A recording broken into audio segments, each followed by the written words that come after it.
Hello crocheters, Vitania here from the Hobbyist on the Road. Today I'd like to discuss the differences between a cluster stitch, bobble stitch, puff stitch and popcorn stitch.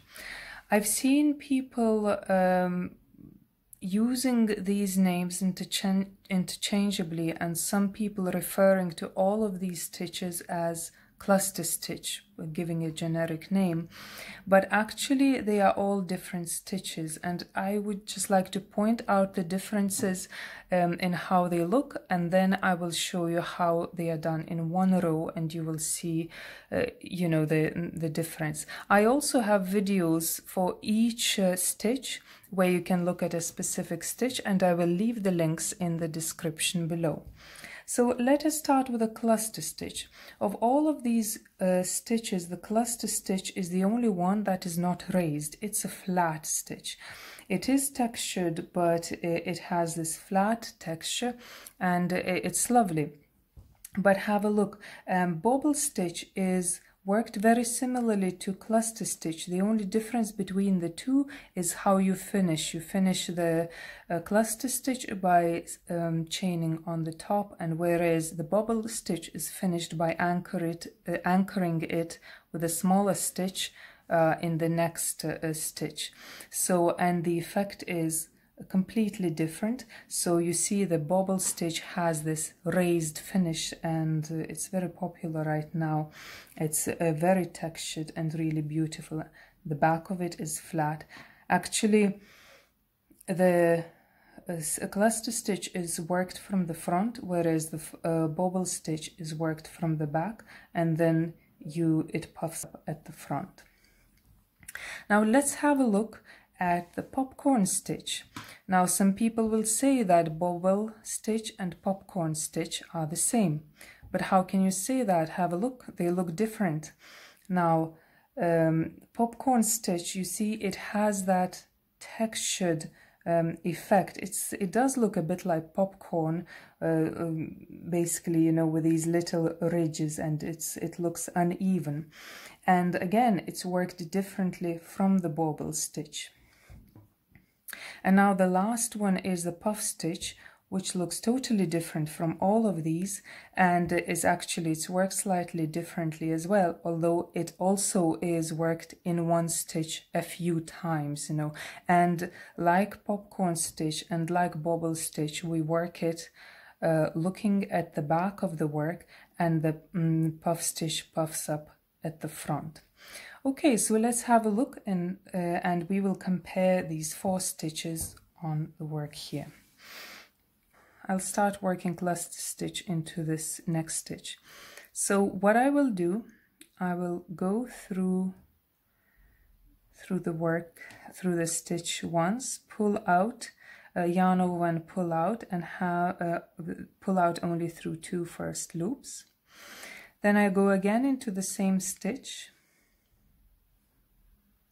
pull out through the first 2 loops.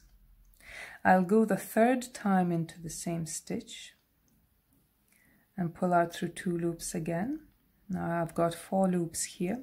So usually the cluster stitch has, with the cluster stitch we go about 3 times through the same stitch most often. You can go 4 or 5 times as well, but for the purposes of this demonstration I'll just go 3 times. Okay, now that we want to finish the stitch, we'll yarn over and pull through all of these loops and chain 1. That's our cluster stitch done. As you can see, it's nice and flat, it's not raised, and it's finished on the top. Okay, now also always remember this stitch counts as one. It corresponds to the one next to the stitch, so you just have to skip this one if you want to have a next stitch next to it. Okay, let's have a look at bobble stitch now. Bobble stitch will work very similarly, we'll start the work very similarly like in this one, only we'll go through the stitch 5 times. Okay, let's see. Go through 2 loops, that was once. 2,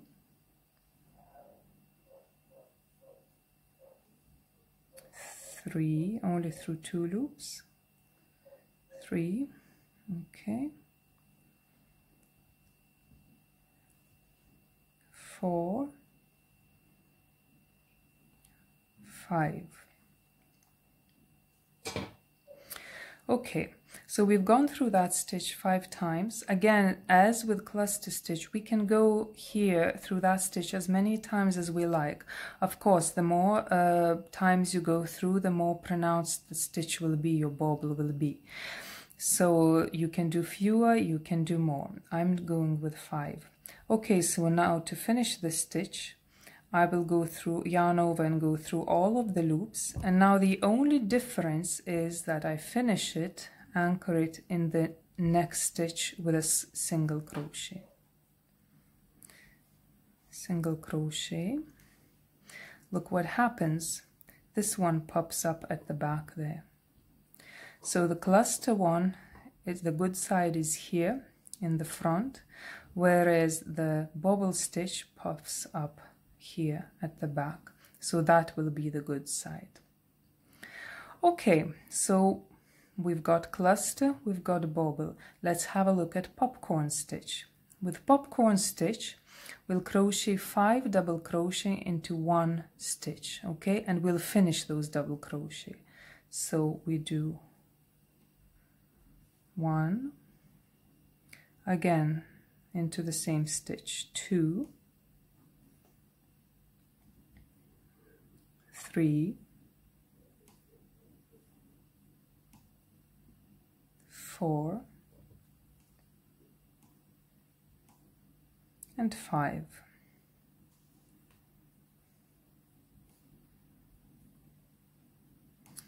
Now, so we've got a kind of fan here, 5 double crochet in 1 stitch. Similarly, you can do as many double crochet as you like. Sometimes I just go with 3 for certain projects. Okay, and now I'm releasing the hook from the working loop, and I'll go back and find the top of the first double crochet, 1, 2, 3, 4, 5, and that's the top of this double crochet. I'll insert my hook, and now it's important whether you insert your hook this way or whether you insert your hook that way. Because, say for example, if I insert my hook this way, grab that loop, pull it through, my popcorn stitch puffs up to the front. But if I insert my hook this way, grab the working loop and pull it through that first stitch, my popcorn puffs up at the back of the work. And also to finish, I need to chain 1. So this is my popcorn stitch now. You see, it's bigger than the bobble stitch, and it certainly looks totally different from the cluster stitch. Right. I'll do a double crochet here. Just a second, that's 1. I'll do a double crochet here, and next one, the last one, I'll do a puff stitch. Right, with puff stitch it's different. We yarn over, we go through the stitch, pull out the yarn once. Now we are not doing anything else. Now yarn over again, I'll go through that stitch 5 times. Again, as with the previous stitches, you can do as many times as you like. You can do as little as 3, 4, 5, 7, you know, but I like 5 times. Okay, so that was once, 2 times,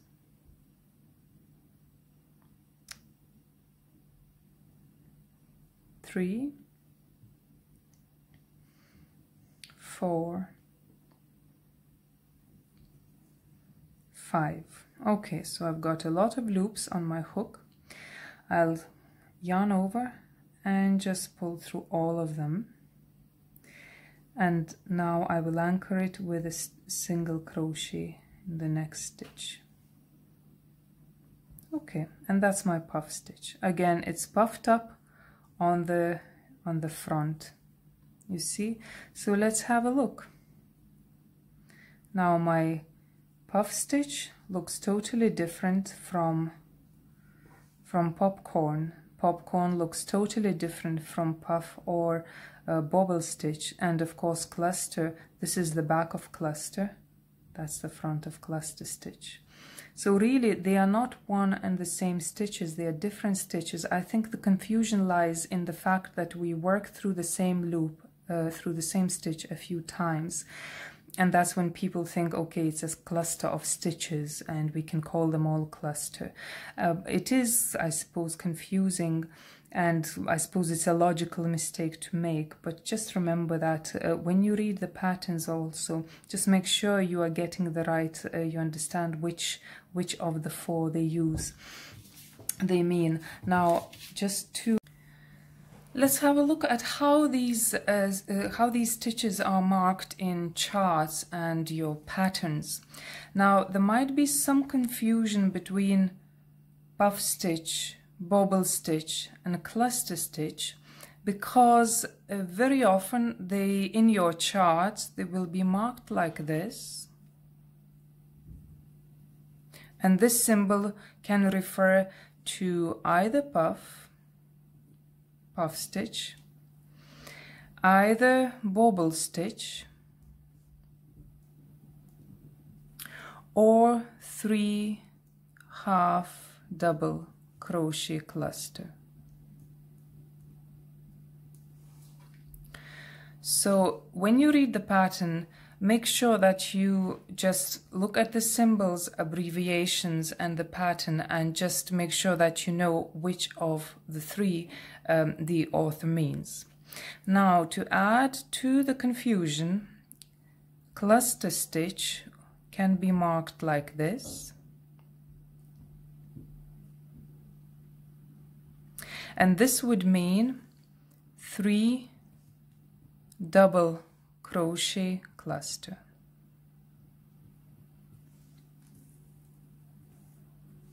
Okay, so this is pretty clear. That's a cluster with 3 double crochets, so basically a taller stitch. Now, the only stitch, popcorn stitch, has the only of the 4 stitches which has its own dedicated symbol is this popcorn stitch, and the symbol goes like this.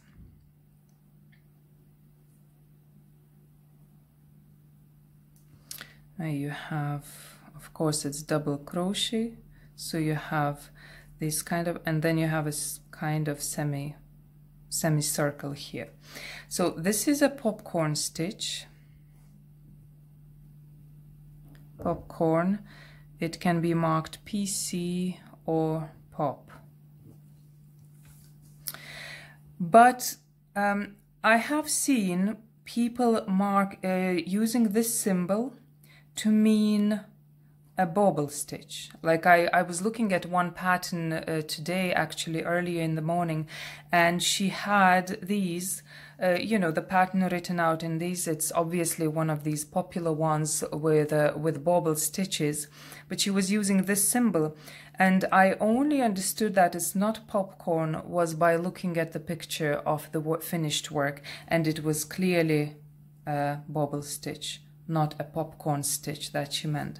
So when it comes to these raised stitches, you'll just have to read everything that the author has and look at the pictures, and you will understand which of them the author means.